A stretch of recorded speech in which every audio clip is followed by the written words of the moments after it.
Assalamu alaikum dear students, welcome to the online class of English, and today we have to start our new chapter, and the name of the chapter is as shown in the picture, The Mice and the Elephant, and this is on your book page number 20, 21 and 22, and the chapter name as I explained, The Mice and the Elephant, यानी कि चूहे, माइस कहते हैं, mouse का plural होता है बहुत सारे चूहे, एंड एलिफेंट्स यानी कि हाथी.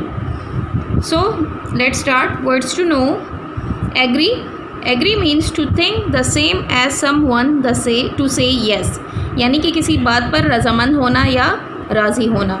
Second word is comfortable. At ease, free from worry or troubles. यानी कि आरामदेह. Number third is feast. Feast means a large meal for many people. यानी कि दावत. Festival means a time of celebration. Means त्यौहार. Herd means a number of wild animals that stay together as one group. यानी कि बहुत सारे जानवर जब हैं वो इकट्ठे होते हैं ग्रुप की फॉर्म में, तो उसको कहते हैं हर्ड, और उर्दू में उसको कहते हैं रेवर्ड. Weak means not strong without energy, यानी कि कमज़ोर. होल मीन्स कंप्लीट, मीन्स तमाम या मुकम्मल. So dear students, this chapter is in the base of a story. It is a form of a story. So let's start. Once upon a time, a king lived in a fine stone palace. एक दफ़ा का जिक्र है कि एक बादशाह पत्थर से बने हुए महल में रहता था. After many years, कई साल बाद, the king grew old and died. वो बादशाह बूढ़ा हो गया और फौत हो गया. Everyone left the palace. और बादशाह जैसे बूढ़ा हो गया, जैसे फौत हो गया, तो उसके बाद उनका जो जितना भी स्टाफ है, उनके वज़ीर या जितने भी ग़ुलाम, उनके जितने भी बंदे थे, उन्होंने वो महल छोड़ दिया. Slowly the walls fell down and soon only the floors were left. और वहाँ पर जब उस महल में कोई भी नहीं रहता था, वो खाली हो चुका था, तो उस महल का कोई ख्याल रखने वाला नहीं था. इस वजह से वो महल ख़राब हो गया, उसकी दीवारें गिर गई और सिर्फ फर्श रह गए थे. Now in the cracks of the floors lived hundreds of mice. और जैसे ये पिक्चर में नज़र आ रहा है, उस फर्श में जगह जगह से दरारें पड़ गई थी, यानी क्रैक्स पड़ गए थे. उन क्रैक्स में बहुत सारे माइस यानी चूहे रहने लग गए. They lived with their sons and grandsons, their grandfathers and their grandmothers. यानी कि वो ख़ानदान के ख़ानदान वहाँ पर चूहे रहने लग गए. जवान, बूढ़े, बच्चे, हर किस्म के चूहे वहाँ पर रहते थे उन क्रैक्स में. They were all very comfortable. और वो बहुत आरामदेह ज़िंदगी गुजार रहे थे, वहाँ पर खुश थे. They played games, had festivals and marriages, dramas and feasts. और वो वहाँ पर खेलते थे, गेम्स खेलते थे, त्यौहार मनाते थे, शादियाँ करते थे, ड्रामास यानी अदाकारियाँ करते थे, और फीस्ट दावतें मनाते थे. They were all very happy. और ये सब बहुत खुश व खुरम ज़िंदगी गुजार रहे थे, यानी बहुत खुश थे. ये आपको पिक्चर में नज़र आ रहा है, वो काफ़ी इन्जॉय कर रहे हैं, दावतें उड़ा रहे हैं, कुछ खेल रहे हैं, कुछ खा रहे हैं, कुछ इन्जॉय कर रहे हैं. तो इस तरीके से वो जो चूहे थे वो वहाँ पर फ़र्श के क्रैक्स में बहुत अच्छी ज़िंदगी गुजार रहे थे.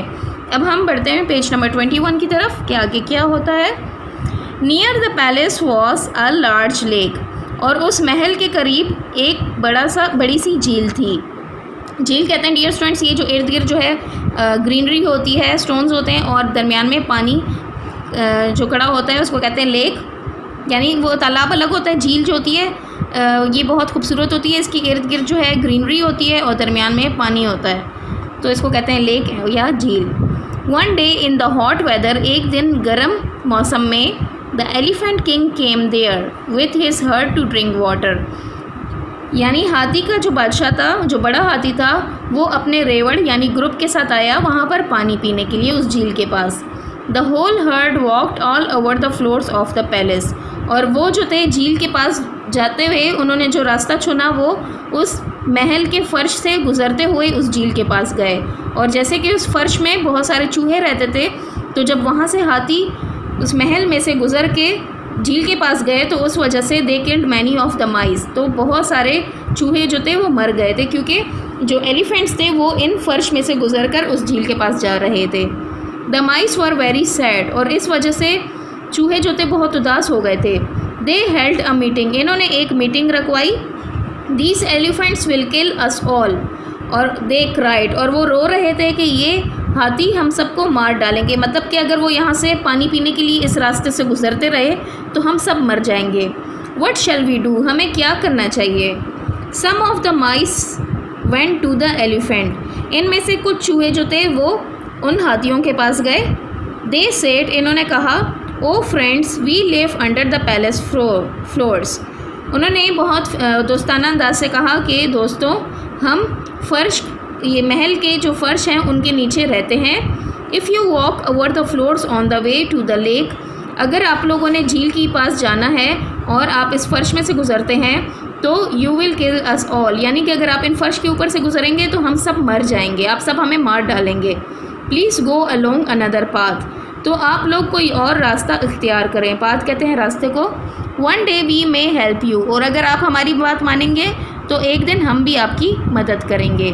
The elephant king and his herd listen to the mice and agreed to use another path. जब तमाम हाथियों ने ये बात सुनी तो उन्होंने उनकी बात सुनकर उनके चूहों के साथ उन्होंने रजामंदी इख्तियार की, मतलब वो उनकी बात पर राज़ी हो गए और उन्होंने दूसरा रास्ता झील की तरफ जाने के लिए अपने लिए इस्तेमाल करना शुरू कर दिया, यानी वो दूसरा रास्ता इस्तेमाल करना लग गए थे। फिर आगे है, one day the elephant king and his herd were trapped in the forest by some hunters. Okay, इससे पहले मैं आपको ये बता दूं पिक्चर में कि ये हो रही है मीटिंग माइस की एलिफेंट्स के साथ कि आप लोग दूसरा रास्ता इख्तियार करें, फ़र्श वाला रास्ता ना इख्तियार करें। तो आप देख रहे हैं कि ये एलिफेंट और ये किंग है, इन्होंने ये पहन रखा है ताज, तो ये सब बातें सुन रहे हैं और उन्होंने उनके साथ एग्री हो गए थे कि हम अब इस रास्ते से नहीं गुजरेंगे। अब फिर क्या हुआ कि कुछ दिन बाद कुछ शिकारी जो थे वो वहाँ पर आए जंगल में और उन्होंने एक जाल बिछा रखा था, यानी कि ट्रैप बिछा रखा था, और वो हाथी सारे उसमें फंस गए थे। ये आपको नज़र आ रहा है, ये जाल में हाथी फंसे हुए हैं। They were tied up with ropes, और ये रस्सियों से बंधे हुए थे। Luckily one of the elephants kept the trap, और खुशकिस्मती से इनमें से एक हाथी जो था वो बच गया था इस जाल से। ओके, ये पेज नंबर 21 की हमारी रीडिंग एक्सप्लेनेशन हो चुकी है। यहाँ पर है वाइल रीडिंग में क्वेश्चन है, what do you think the mice will do to stop the elephant, कि आपके ख्याल में माइस ने यानी चूहों ने एलिफेंट्स को क्यों रोका? वो उन्होंने इसलिए रोका कि अगर एलिफेंट्स उसी रास्ते से गुजरते तो उससे बहुत सारे एलिफेंट्स की डेथ हो जाती, यानी मर जाते। अब हम बढ़ेंगे पेज नंबर 22 की तरफ। जब वो एलिफेंट्स उस जाल में फंस गए, उस फंदे में, तो फिर क्या हुआ? He ran through the forest and called the mice. वो जो एक हाथी उस जाल से बच चुका था तो वो वहाँ से भागा, फॉरेस्ट से यानी जंगल से भागा और वहाँ पर उन चूहों के पास गया, माइस के पास। Hundreds of the mice came to help the elephant, और जब माइस को पता चला कि एलिफेंट जो हैं वो मुश्किल में हैं, उस फंदे में फंसे हुए हैं, तो वो बहुत सारे, हंड्रेड्स मीन्स कि बहुत सारे माइस आए, चूहे आए एलिफेंट्स की हेल्प करने के लिए। They bite through the ropes and set the elephants free, उन्होंने अपने दांतों से उसको रस्सियों को काटा, खुदरा, और उन एलिफेंट्स को आज़ाद कर दिया। The elephants thank the mice, elephants ने जब वो आज़ाद हो गए उस रस्सियों से तो उन्होंने चूहों का शुक्रिया अदा किया। And they remembered the old saying, और उन्होंने एक पुरानी कहावत याद की। कहावत कहते हैं कोल, यानी कोई बात की गई हो पुरानी।